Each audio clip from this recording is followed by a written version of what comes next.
একটু ফোন দিয়ে দেখি তো কি করে। নাম্বারটি ব্যস্ত আছে। ব্যস্ত আছে মানে এই টাইমে কার সাথে ব্যস্ত? কোনো মেয়ের সাথেই কথা বলতেছে, খুব বিজি তাই না? আমার ফোন ধরা যাচ্ছে না। আমার সাথে এত বড় বেইমানির ফল তুমি পাবা। এখনো কল দিচ্ছে না, তার সাথে এত কথা। বুঝে গেছি, সব বুঝে গেছি, এখন আর আমাকে ভালো লাগে না। দুদিন আগেও ফোন আমার একটু রিসিভ করতে দেরি হইলে কান্না শুরু করতো, আর আজ সে বিজি, আমার কল দেখেও কল দেয় না। কোন মেয়ের সাথে এত কথা? মেয়েটা কেউ নিজের পরিচিত কেউ, না নতুন ফেসবুক ফ্রেন্ড বানাইছে, ভার্সিটির কোনো বান্ধবীর সাথে সম্পর্ক শুরু করছে? করো করো, জমায়ে প্রেম করো। আমার মতো মেয়ে আর তুমি পাবা না, আমার মতো যত্ন কেউ নিবে না, আমার মতো গুণবতী কেউ আসবে না, আমার মতো সুন্দরী কাউকে পাবা না। এই 2 দিনের প্রেম ঠিকই শেষ হয়ে যাইব, তখন আমারে খুঁজবা, কিন্তু আমারে পাইবা না। এতক্ষণ পর কল দিছে, রিসিভ করবো না? আমার কোনো দাম নাই? যখন ইচ্ছা ফোন দিবে, যখন ইচ্ছা কেটে দিবে। না, আর সহ্য করবো না, অনেক হয়েছে, আমাকে সস্তা পেয়ে গেছে। মাত্র 10 বার কল দেওয়া হয়েছে, আরো 10 বার দিবে, তারপর রিসিভ করবো। কি হয়েছে, ফোন দিচ্ছ কিসের জন্য? তুমি যে একটু আগে কল দিলা এই জন্য। ও, আমি কল দিছি তাই কল দিছো, কিন্তু তুমি তো মনে করি আমারে কল দেও নাই।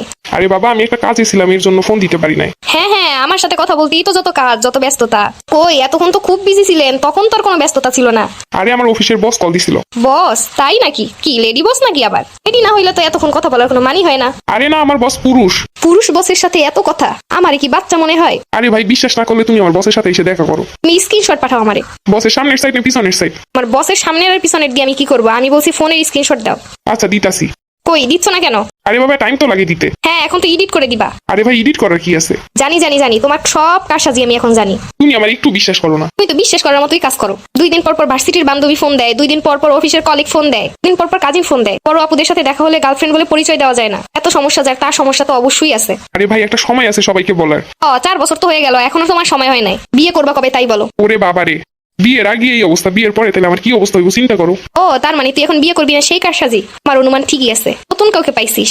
আরে বাবা, আমি তো মজা করলাম। ফেসবুকে দেখি প্রেমের পরিণতি হওয়ার পরে কত খুশি হয়। বিয়ের দিন বর স্টেজে বসা থাকে, আর বউ যখন এন্ট্রি করে বর ধর ধর করে কান্না শুরু করে। এরা কারা? এরা কি আসলে পৃথিবীতে আছে, না আমার কপালই শুধু পড়ে নাই?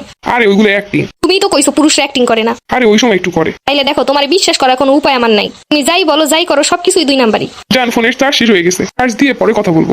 এখন তো তোর চার্জ শেষ হয়ে যাইব। আমার সাথে কথা বললি তোর ফোনের চার্জ শেষ হয়ে যায়। ফোনের এত চার্জ কোথায় যায়? আর সাথে কথা বলা তো চার্জ দিয়ে।